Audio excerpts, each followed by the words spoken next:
In the last 3 days, we have been covering the stories of East Asian youths with our correspondents in the region. And we learnt that the region's young people are faced with common struggles, from stress at work to unemployment and expensive housing. Well, zooming in on Taiwan today, we find out how these challenges contribute to the growing prevalence of poor mental health among its young people. Wu Yifan developed symptoms of depression while attending college 7 years ago. 确实在那个忧郁的时候，在那个当下是，我觉得是好像一切都没有希望，一切都好像都不值得了。那也不那么，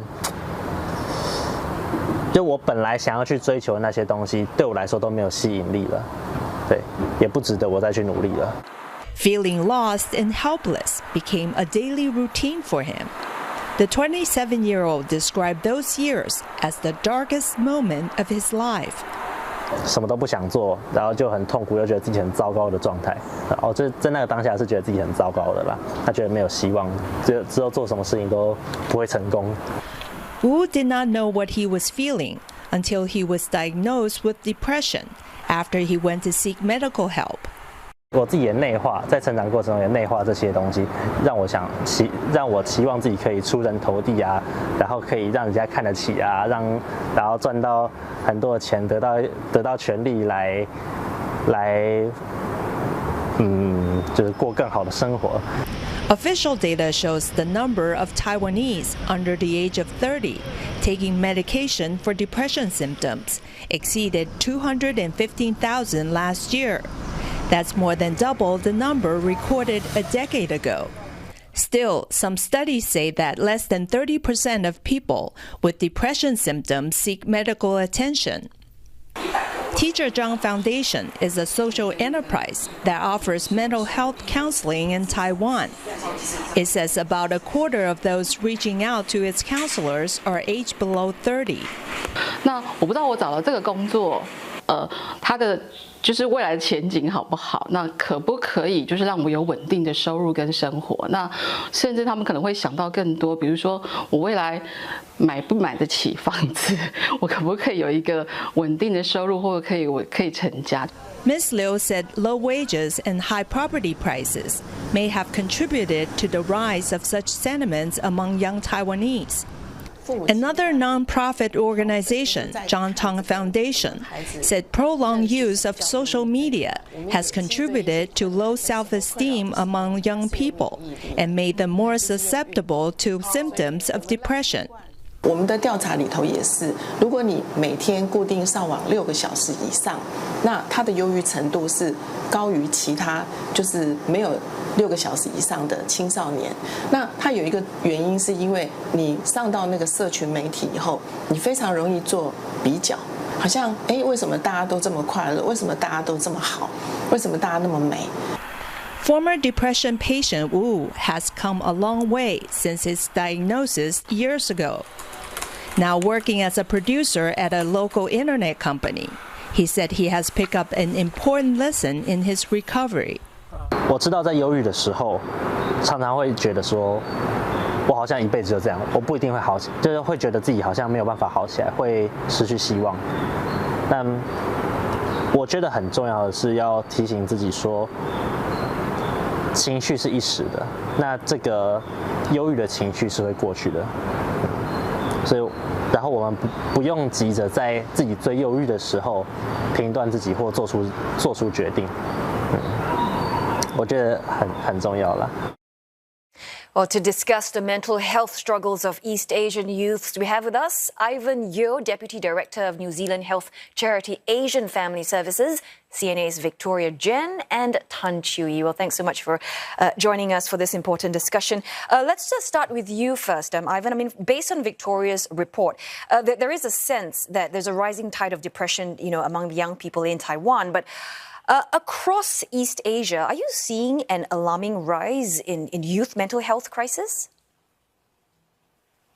Yes, I have looked across some of the current research which highlights there's been an increasing of prevalence of mental health conditions. However, we shouldn't draw conclusions into the reason behind it, because one of the apparent reason that we knew is due to COVID-19, where people were still lingering with the experience that they had. But also during that time, there has been a more increasing knowledge and understanding what mental health is. So the question is it because of that people starting realizing what depressions and mental health is? On the other hand, also due to COVID-19 that has exacerbated the increase of mental health issues. All right. And Victoria, let's just bring you in now. So we've heard pandemic being an issue, but also in your report, you talked about low wages, expensive housing, and that's one of the big factors why more and more young people in Taiwan are depressed. So would you say that financial woes and having to, worry about, having a roof over your head, that sort of thing is top of mind for the young people? That's right, Oteli. Because based on the interviews I had with some counselors, young Taiwanese, many of them suffering from depression, they all share one thing in common, and that is they have this sense of loss about the prospect of their future. And the one main reason is because of the high property prices and low wages. Many of them, they don't think that they can afford to buy a home, let alone having a family or even children. So thinking about that make them feel like there is no future for their, there's no hope for their future. So a lot of them feel depressed. And also there's another factor that is social media, because many of them, they feel a deep sense of frustration and depression because whenever that they see postings on social media that other people seem to have it all, but they don't. And that has also become a source of their depression. I know, and that's why I'm not on social media, rather not active. Chewy, so what's interesting is you lived in New Zealand for 5 years. You were reporting for a national newspaper when you were there. And there's also a sizable East Asian community in New Zealand, a country that ranks pretty high in terms of being the world's happiest place. And you covered mental health when you were there. So tell us, how does the experience of young Asian diaspora actually compare to their peers in Asia? Young people who grew up in the West, they have pretty much the same issues, money, relationship, family, school, career, stress.